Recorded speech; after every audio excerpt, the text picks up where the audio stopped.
3개 이상의 금융회사에서 최대한 대출을 끌어쓴 다중채무자, 즉 영끌족이 448만 명에 달하는 것으로 나타났습니다. 다중채무자는 이미 끌어쓸 수 있는 대출을 모두 끌어모아서 더 이상 대출 여력이 없는 사람들로, 한국은행과 금융당국도 취약금융계층으로 집중 감시 관리하는 대상인데요. 이런 취약금융계층이 관련 통계 작성 후 가장 많은 수준에 달한 겁니다. 현재 우리나라에서 가계대출을 받은 사람이 1,978만 명, 이 중 다중채무자는 22.6%로 빚 있는 사람 5명 중 1명 이상은 더 끌어쓸 수도 없는 영끌이라는 겁니다. 영끌족의 대출 규모도 평균 대출자들보다 훨씬 많았습니다. 전체 가계대출자 평균 대출액은 9,332만 원 정도였는데요. 영끌 대출자의 평균 대출액은 1억 2,800만 원을 기록했습니다. 흔히 말하는 돌려막기조차 더 이상 어려운 상황에서 영끌족들의 상환 능력은 어떨까요? 이스라엘 전쟁 소식에 유가도 폭등하고 기름값도 오르고 그래서 걱정이 많이 되실 텐데요. 오늘은 2.8 전쟁의 배경과 이 전쟁이 우리나라의 경제에 어떤 영향을 미칠지 알려드리겠습니다. 2.8 전쟁은 팔레스타인이 자치정부인 하마스에서 이스라엘에 7,000여 발의 로켓포를 쏘는 것으로 시작되었습니다.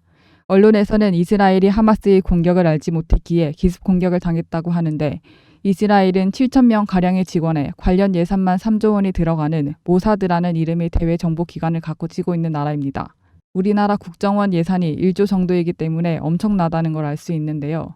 그렇다면 왜 이스라엘은 하마스의 공격을 알면서도 당해준 걸까요?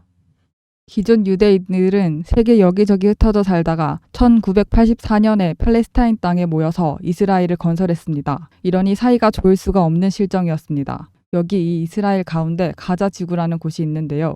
이곳에서 팔레스타인의 무장단체인 하마스가 지배하다가 무력 시위를 하게 된 것입니다. 여기서 이 전쟁이 우리랑 무슨 상관이야? 상관이 없는 거 아니야? 하고 생각하실지도 모릅니다. 하지만 유가 상승에 직격탄을 입혀 물가 상승을 부추길 수 있는데요. 이스라엘이 이란을 공격하면 호르무즈 해협을 막는다고 합니다. 한국의 67%의 원유, 37%의 가스가 이곳을 지나 우리나라로 들어옵니다. 만약 이곳을 막게 된다면 한국의 기름값은 상승하게 될 것입니다.